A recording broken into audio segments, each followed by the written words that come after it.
আসসালামু আলাইকুম। এটা খুবই মর্মান্তিক, বেদনাদায়ক। ভাই আসতে ভাই, কথা বলতে শুনি। আমাদের একজন সক্রিয় দায়িত্বশীল নেতা, ঢাকা উত্তর মহানগর উত্তরের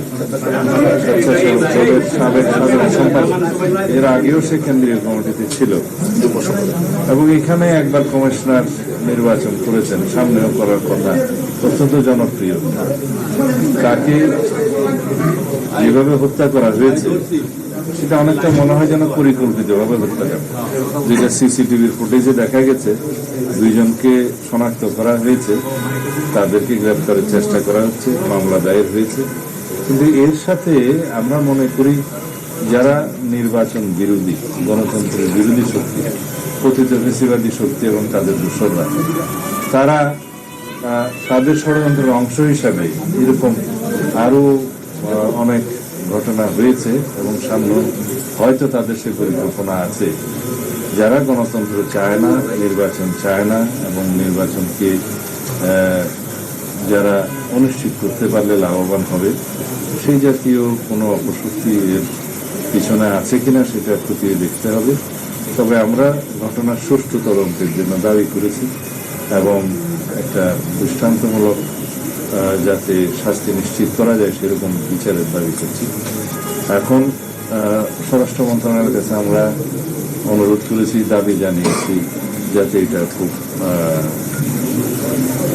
যথাশীঘ্র এর একটি তদন্ত করে আইনানুগ ব্যবস্থা গ্রহণ করা যায় এবং যারা হত্যাকারী তাদেরকে চিহ্নিত করে আইনের আওতায় আনা যায়। আমার মনে হয় এই জাতীয় কিছু ঘটনাগুলির মধ্য দিয়ে কথিত স্বৈরাচারী ফেসিবাদী শক্তি এবং অগণতান্ত্রিক শক্তি হয়তো নির্বাচনকে কণ্ঠকাঠিন্য করতে চায়, যেটা সফল হবে না।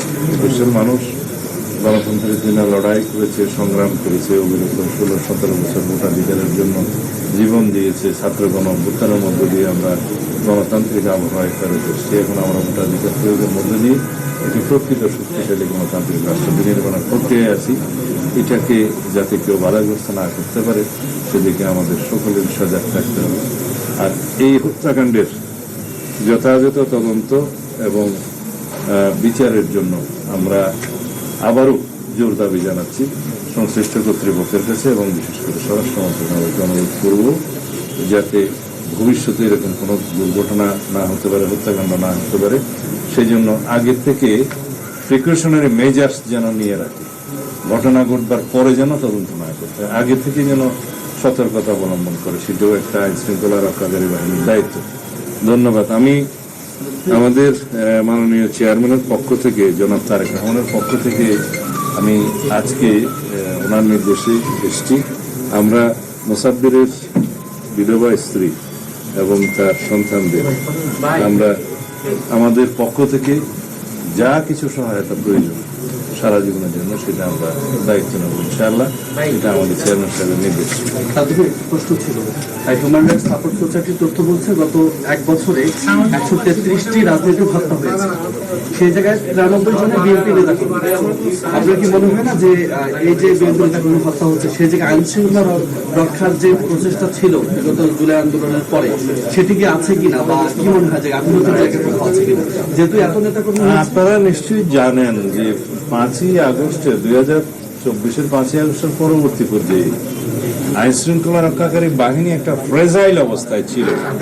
এখনো সেটা সুসংগঠিত হয়েছে বলা যাবে না।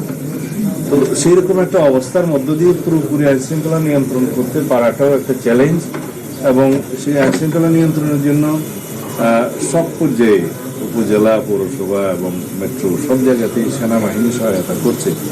এমন একটা পরিস্থিতিতে আমরা আছি। কারণ আইন শৃঙ্খলা পরিস্থিতি যাতে আরও উন্নত হয় এবং নির্বাচনের জন্য কোনো থ্রেটেন্ড কোনো কিছু না করতে পারে সেই জন্য সবাই চেষ্টা করছে। তারপরেও আমার মনে হয় যে আমাদের আরও অনেক কিছু করার বাকি আছে আইন শৃঙ্খলার বিষয়ে। এমন প্রেক্ষাপটে আগামী নির্বাচনে কোনো সংখ্যা তৈরি হবে কিনা আপনাদের কি মনে হয়? আমি আগেই বলেছি, এই জাতীয় কিছু ঘটনা করে, হত্যাকাণ্ড করে যারা মনে করে যে নির্বাচনকে কণ্ঠকাঠিন্য করবে সেটা সফল হবে না। তবে তাদের চেষ্টা তারা চালিয়েই যাবে। আমি মনে করি যে তাদের ষড়যন্ত্র অব্যাহত আছে। ধন্যবাদ।